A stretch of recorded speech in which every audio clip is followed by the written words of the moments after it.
Welcome back everyone to another episode of Big Red's Isopods. This week I'm going to be talking to you guys about something that I think is extremely important if you're going to keep isopods, leaf litter, and substrate. So before further ado, let's get into it.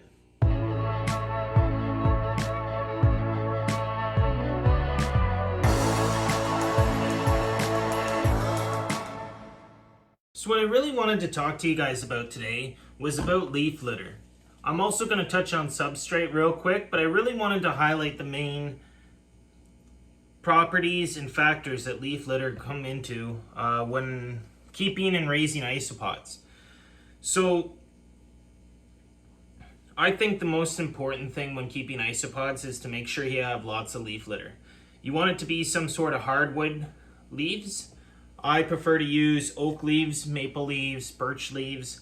There's also, I'm sure, some softwoods that you could use, but that's really the main diet of isopods is leaf litter. You're going to want to make sure you have a good substrate as well, but leaf litter is really the key thing to keeping isopods. It's what's going to provide them with their main food source. It's going to have lots of nutrients in it that the isopods need as detrivores to make sure that they're living happy and healthy lives. You don't want the leaf litter to be too dry. You want to have some sort of moisture in it so that the isopods can eat it easily. I've noticed that some species like it a little bit more moist than others, but all of them like to have a little bit of moisture to their leaves so that they are edible. Sometimes if your leaf litter is a little bit too dry, I find that the isopods will not touch it or eat it whatsoever. So you're going to want to have some sort of moisture to it. You don't want it to be damp or soggy or soaking wet. You want to make sure that it is on the dry side. So you want it to be a little bit dry, but you don't want it to be so dry that they're just not going to eat it. And I find with a lot of species that's the case. You also want to make sure that it's a fairly large portion of your container. As you can see here with my powder oranges, it's about a third of the container that I have full of leaf litter. Now that gives the isopods a lot of space to roam around, stay separated from each other. They can get into different nooks and crannies in the leaf litter. It kind of gives them a better environment to live in, as well as a great food source. And I think it's very key for when you're keeping isopods. Not just to keep them separate, but it's also a main part of their diet. Now when it comes to soil or substrate, you want to make sure it's something that A, has moisture retentiveness, and B, has some sort of nutrients in it for the monchi or the baby isopods to eat up. If you have a soil, I like to use cocoa fiber to keep the moisture in it, but it has no benefits for them nutrients wise. I understand that completely. A lot of people don't like it, but I like it for its moisture retentive qualities. I also use a worm casting soil that has no pesticides in it, so it keeps the isopods safe from any pesticides. It's also a lot healthier for them, and the worm casting just is something for them to kind of eat away at. It is extremely important for you to also keep a bit of moisture in your soil. You don't want it drying completely out. Yes, you want to have a drier side, but you don't want it to be so dry that it's going to cause issues. You want to have your moisture side that has quite a bit of moisture in it. You don't want it to be sopping wet, but you want it to be enough that the isopods are going to be able to molt properly.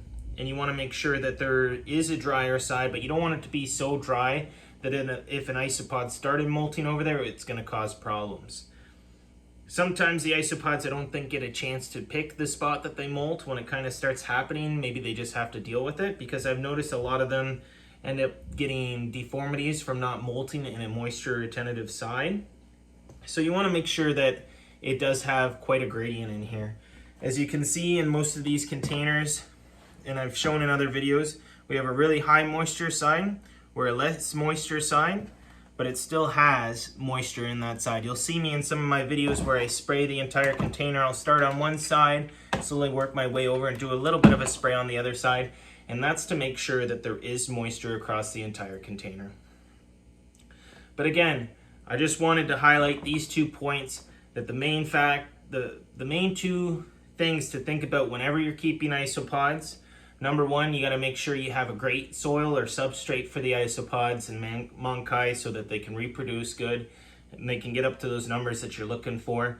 And number two, you want to make sure that they have a nice amount of leaf litter that they are going to eat, and you're going to want to have a high quantity of it. And you're going to want to make sure that if you live somewhere where you can collect it, that you're collecting it every year, because it's going to disappear quick. At first it might not seem like it, but after a while, you tend to run out. Well, that's it for this week, guys. Just wanted to do a quick video on the importance of having your leaf litter and your substrate for your isopods. I know this could have been a quicker video, but I just wanted to take the time, take a couple minutes to talk to you guys about the reasons why I think leaf litter is probably the most important thing when it comes to keeping isopods. I just recently ran out and I seen the loss that you can see. Not that it's a big loss, but the fact that the numbers just aren't growing to the rate you want them to grow, and that definitely is affected by the leaf litter. The substrate too, which is a major part of it, but if you don't got leaf litter, then it doesn't matter what type of substrate you put in there, your isopods still aren't going to get up to the numbers that you want them to be. Anyway, that's it for this week, guys. Please don't forget to like, comment, and subscribe, and we will see you guys all again next week. Bye.